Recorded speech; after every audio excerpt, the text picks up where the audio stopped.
හරි මම පටන් ගන්නවා එහෙනම්.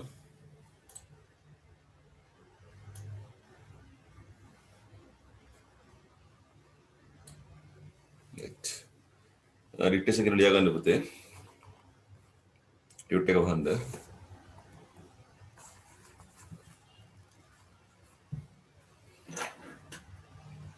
right.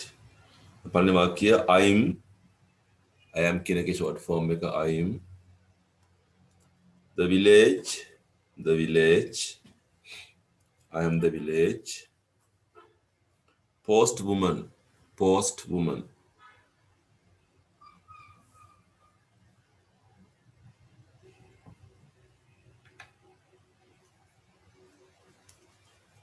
exclamation mark එකක් දාගන්න හර්ෂාදී ලකුණක්. ඊළඟ වාක්‍යය I pass on all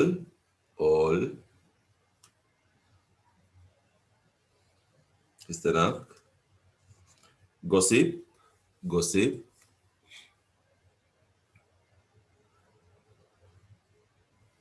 in the village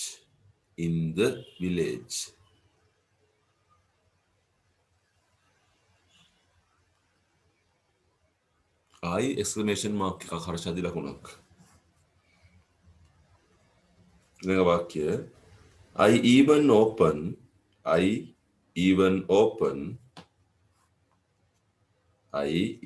open letters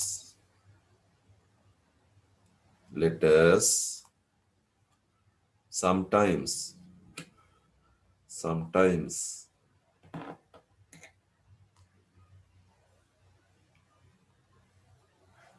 I අර exclamation mark එක. ඊළඟ වාක්‍යය I am කියන එකේ short form එක I am ඉස්තනක් most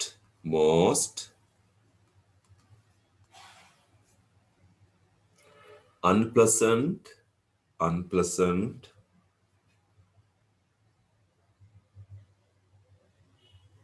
person in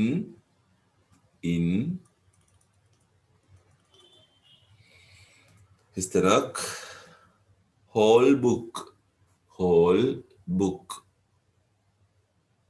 මුළු පොතේම කියන එක whole book I දාන්න exclamation mark එක. අන්තිම වාක්‍යය that woman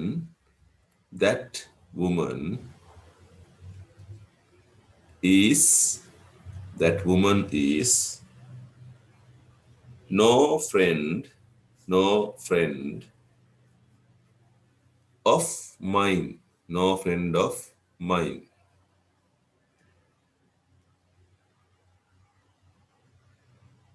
කමා එකක් I can tell you I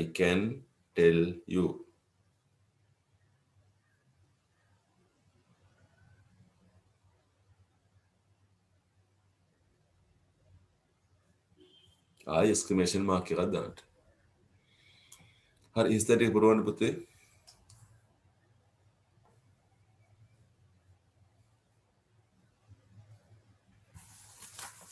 දැන් බලමු අපි ටක් කරලා බලන්න.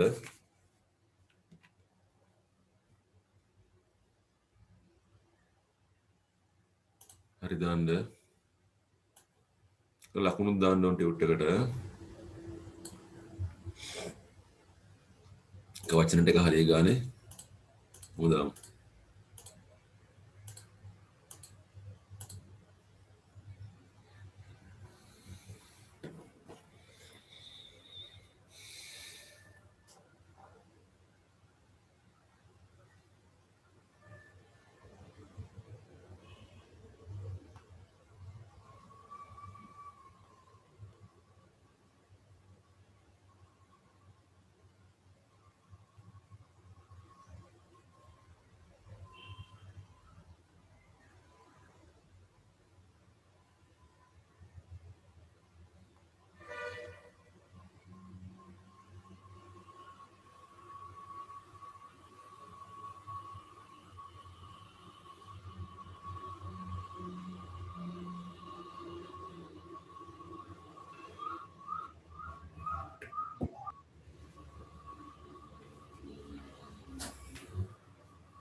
හරිද?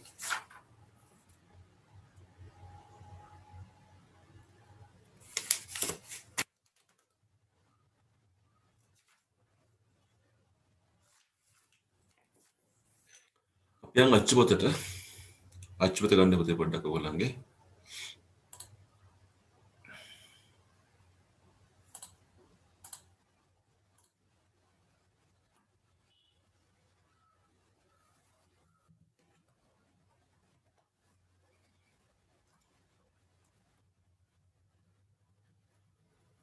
මේ කතාව අපි එදා කරන්නේ මේ ජීවකගේ කතාව නේද? ජීවකයා සිත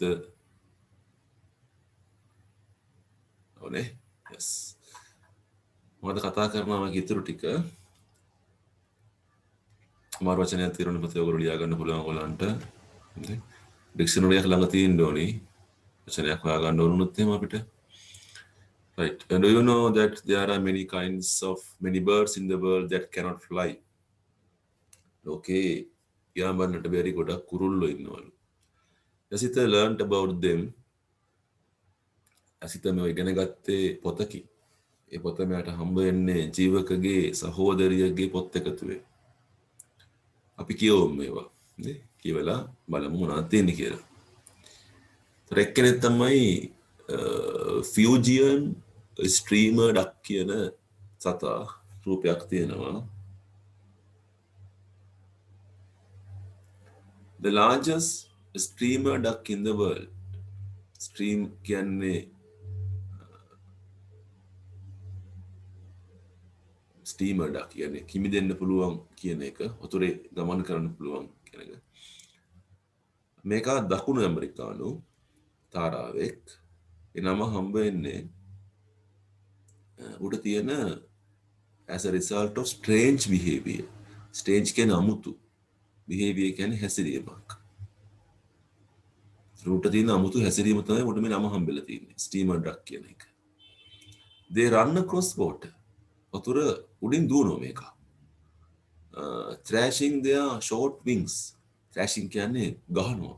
තටු ගහ වතුර උඩින් නිකන් දුවනවා වගේ පේන්නේ. හරියට නිකන් යනකොට ස්ටීම් බෝට්. ස්ටීම් බෝට් කියන්නේ හුමාල බෝට්ටුවක්. හුමාල බෝට්ටුවක රෝද කැරකෙනවා වගේ තමයි පේන්නේ මේක. වතුරේ ගමන් කරනවා මේක. වතුර දුවනවා වගේ පේන්නේ. එහෙන් තමයි ස්ටීමර් ඩක් කියලා අපි කියන්නේ.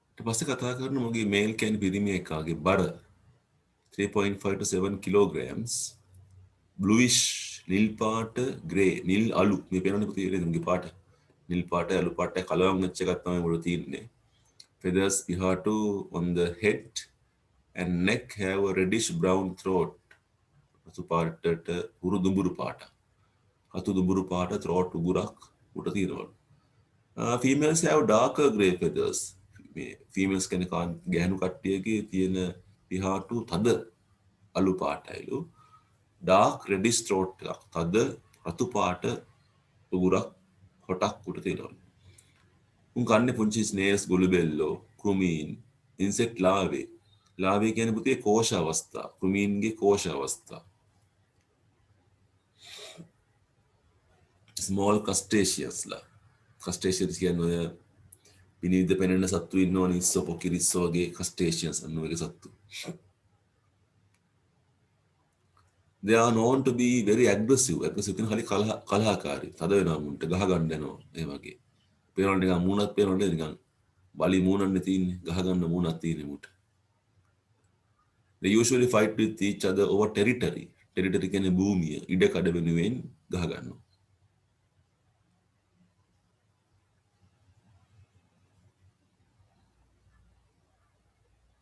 ඔන්න එකෙක් අපි කතා කරා. අපි යන් ඊළඟ එක්කනට inaccessible island rail කියලා උගේ නම තියෙන්නේ. ලෝකේ ඉන්න පුංචිම කුරුල්ලා පියාඹන්න බැරි. flightless කියන්නේ පියාඹන්න බැහැ කියන එක. සෙන්ටිමීටර් 17යි දිග, ග්‍රෑම් 30යි බර. වේ කියන්නේ කියන්නේ බර කියන එකනේ ග්‍රෑම් 36ලු. feathers කියන්නේ පිහාටු mixture කලවම් වෙලා තියෙන්නේ dark grey. තද අලු පාට dark rusty brown. රස්ටි කියන්නේ මලකඩ දුඹුරු පාට. රස්ටි කියන්නේ මලකඩ. තද මලකඩ දුඹුරු පාටක් තමයි තියෙන්නේ. A bird with a loud trilling call.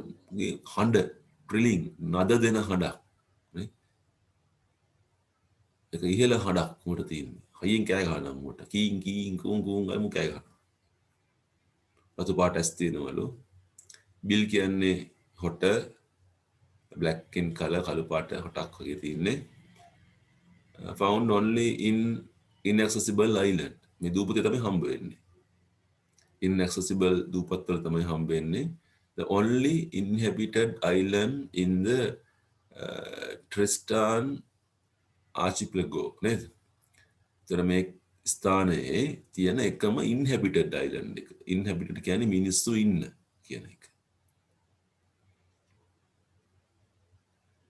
The Tristan is the name of a remote group of volcanic islands. Remote කියන්නේ බොහොම ඈත තියෙන පිටිසර බල තියෙන volcanic කියන්නේ පුතේ ගිනි කඳු තියෙන දූපත්. South Atlantic Ocean දකුණු ඇට්ලන්ටික් සාගර ප්‍රදේශයේ තියෙන දූපත් සමූහයක්. මේගොල්ලෝ ජීවත් වෙන්නේ steep slopes. Steep කියන්නේ දැඩි බෑවුම් වල. Slopes කියන්නේ බෑවුම, steep කියන්නේ දැඩි. දැඩි බෑවුම් ප්‍රදේශවල මේගොල්ලෝ ජීවත් වෙනවා. grasslands කියන්නේ තනකොළ භූමි වල ජීවත් වෙනවා. earthworms, moths, earthworms කියන්නේ ගඩවිල්ලෝනේ. moths කියන්නේ සලබයෝ, සමනල වගේ කට්ටිය කනවා. berries පළතුරු පුංචි පුංචි ගෙඩි, seeds ඇට වර්ග හිම ආහාරයට ගන්නවා. Since there are no threats from predators. Predators කියන්නේ ගොදුරු කරගන්න සත්තු. අනුන්ව කන සත්තු. උන් නැහැ මේ දූපතේ. උන් විතරයි ඉන්නේ. They roam freely all over the island. මුන් නිදහසේ හැම තැනම දූපතේ ගමන් කරනවා ඉන්නවා. උන්ට ගැටලුවක් නැහැ. උන්ව කන්න කවුරුත් නැහැ.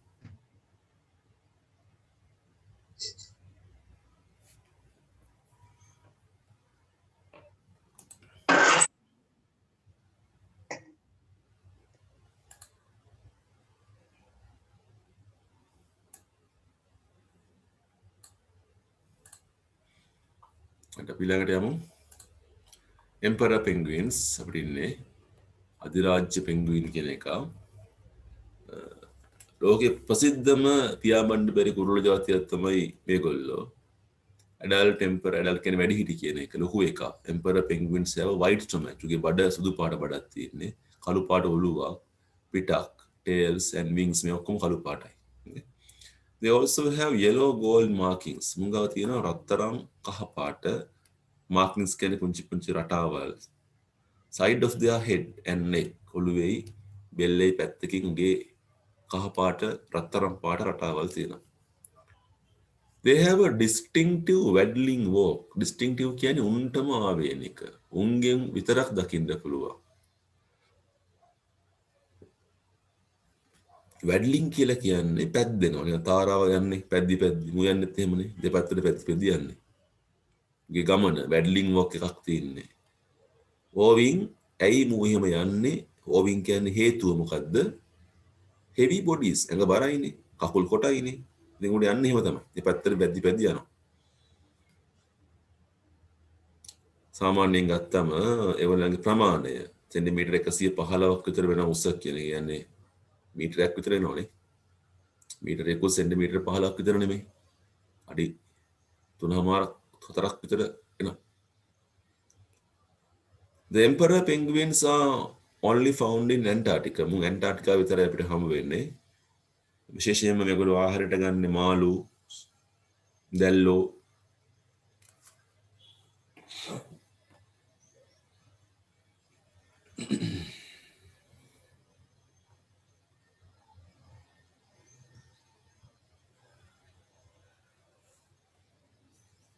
මගේ සත්තු පිරිමේකා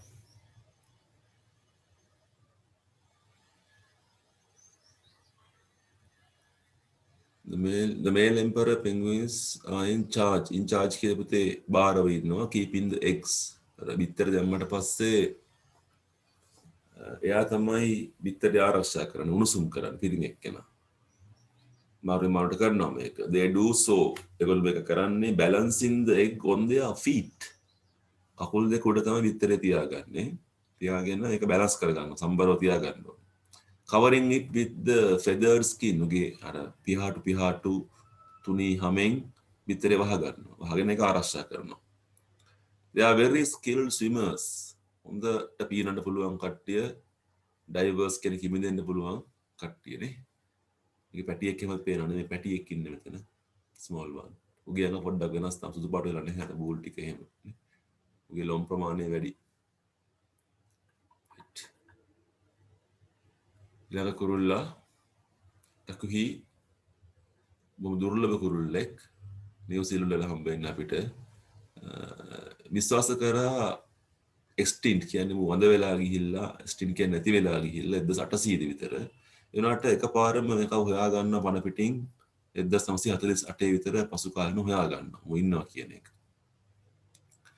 වැඩිහිටි පිරිමි එක purplish blue පේනවනේ දම් පාට දම් නිල් පාටක් තියෙන්නේ පාට greenish back සමහරවිට කොළ පාට පිටක් inner wings තටු ඇතුලේ කොළ පාට ගතියක් තියෙනවා. They also possessed a significant red frontal shield නේ. උඩ shield කියන ආවරණයක් තියෙනවා. මොකද ඉහළ ඉස්සර ආවරණය බාන්නේ ඔළුව උඩ තියෙන එකනේ. පලියක් වගේ තියෙන රතු පාට frontal කියන ඉස්සරහ තියෙන shield එකේ ආවරණයක්. They have a red base pink bill. උගේ හොට ගත්තම රතු පාටට හුරු රෝස පාට එකක් තමයි තියෙන්නේ. You can see in the picture. තනකොළ shoots කියන්නේ දලු කියන ඒවා. කුරුමීන් යම ආහාරට ගන්නවා. කුරුල්ලෙක් වශයෙන් remarkable කියන්නේ හිතා ගන්න බැරි තරම් longevity කියන්නේ ආයු කාලය. උඩ ජීවත් වෙන්න පුළුවන් කාලය කියන්නේ අවුරුදු 20ක් ජීවත් වෙන්න පුළුවන් මොකට. හරි අසාමාන්‍යයි ඒක නේ.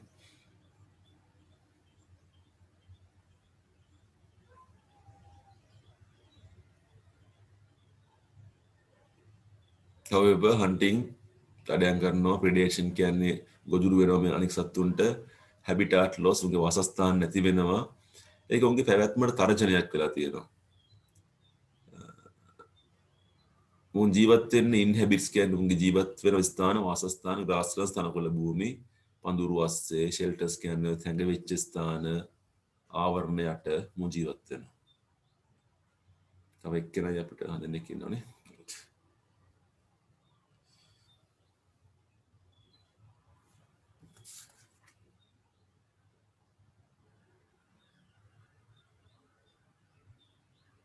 අපි ඒක පොඩ්ඩක් තියමු පුතේ.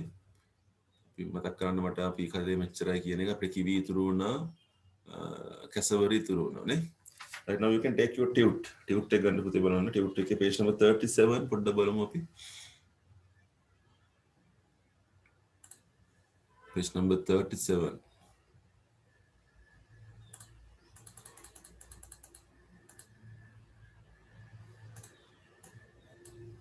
ටික අභ්‍යාස තුනකට අග්ගාල කරමු මම මේ අභ්‍යාසය.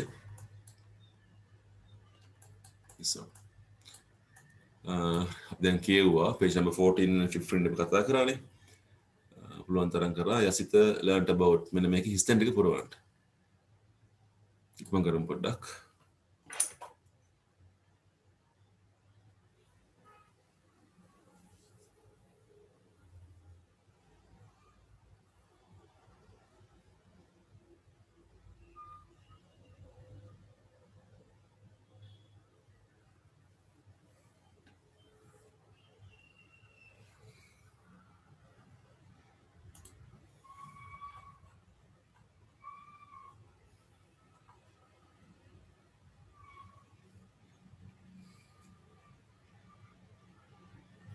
ඔගේ මර මේ ටියුට් එකේ පුංචි වැරද්දක් තියෙනවා මේ මේක පෙන්ගුවින් ස්ට්‍රීමර් ඩක් නෙවෙයි ෆියුජියන් ස්ට්‍රීමර් ඩක් වෙන්න ඕනේ. ඒක පටලවා ගන්න එපා මෙතන.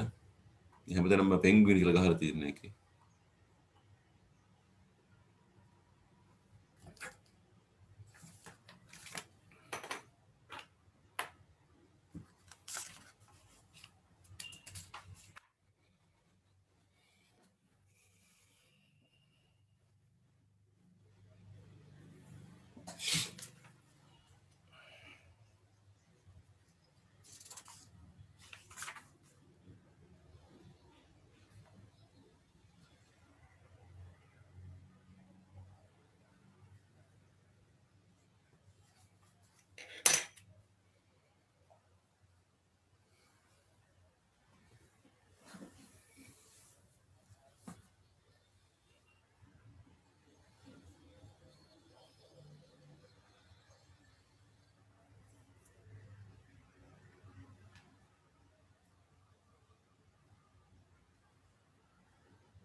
First question Esther learned about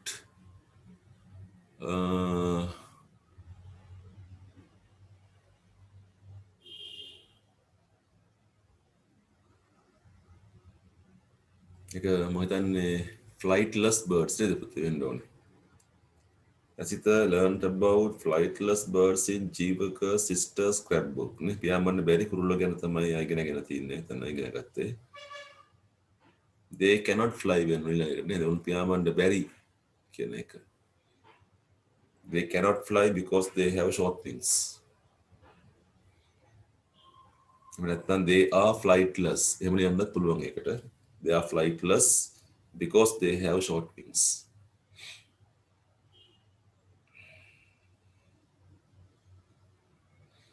ඊළඟ ලේසි ඔයගොල්ලන්ට largest steamer duck කවුද කියලා කතා කරන්න පුළුවන්. Fijian steamer duck can be found in Kelmi. හම්බ වෙන ස්ථානය කොහෙද කියලා අහන්නේ අපෙන්. තැනනේ අහන්නේ.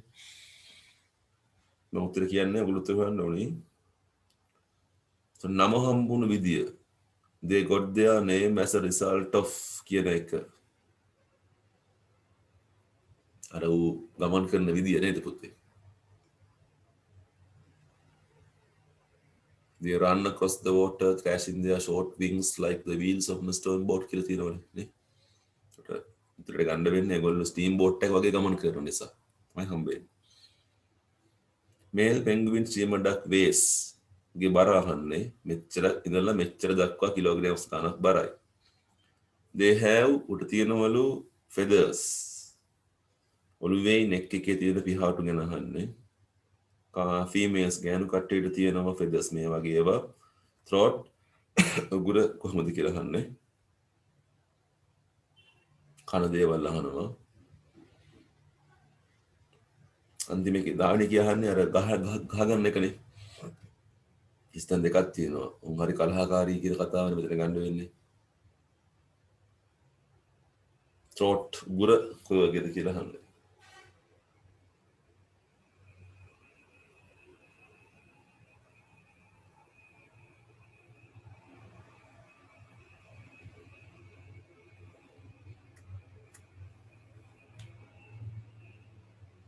ඒකේ පුතේ ඉස්තන් වලට එක ගාන ලකුණු හම්බ වෙනවා. වාක්‍යයේ කියවටත් reading 11 marks දාගන්න පුළුවන් බලන්න.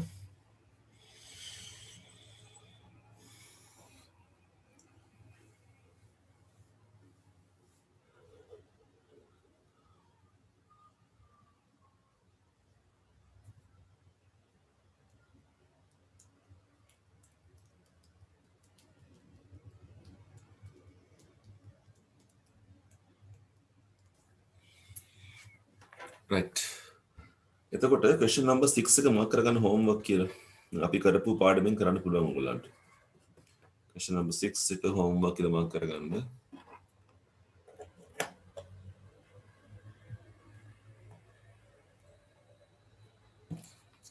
page number 38 වල question number 7 එකත් ලේසි homework කරන්න පුළුවන් ඉලි ගන්න තියෙන එක. question number 8 එක බලන්න පුතේ. ඒකේ true false හරි වැරදි දාන්න තියෙන්නේ. 9 එක බලන්න. page number 39 වල question number 9 එක. ඒකේ යා කරගන්න තියෙන්නේ වාක්‍ය ලියන්න ඕනේ නැහැ. ඒකේ අකුර විතරක් දැම්ම නම් ඇති.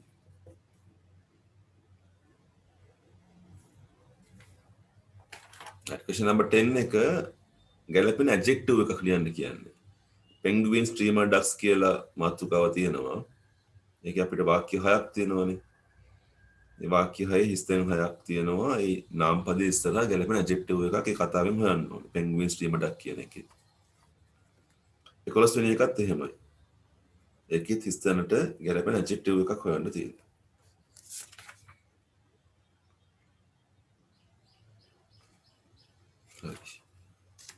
හරි. ටික කරන්න ඕනේ ගෙදරදී. එහා පැත්තෙන් පුළුවන් පුතේ. 40 වල question number 12 13 කරන්නත් පුළුවන්. ඒතර අපි කරපු ටික ඔක්කොම හරි. 12 වෙනි එක question number 12 එක තියෙන්නේ emperor penguins ගැන. අපි ඒකත් කරන්න දැන්. ඉස්තර පුරවන්න තියෙන්නේ. 13 බලන්න question number. ඒකේ තියෙන්නේ අර කුරුල්ලා ගැන. අපි අන්තිමට කතා කරපු කුරුල්ලා ඉන්නේ. ඒ ගැන. තොර question number 13 වෙනකන් ඔයගොල්ලෝ හිමීට සතියක් තියෙනවනේ කරන්න පුළුවන් ඔයගොල්ලන්ට.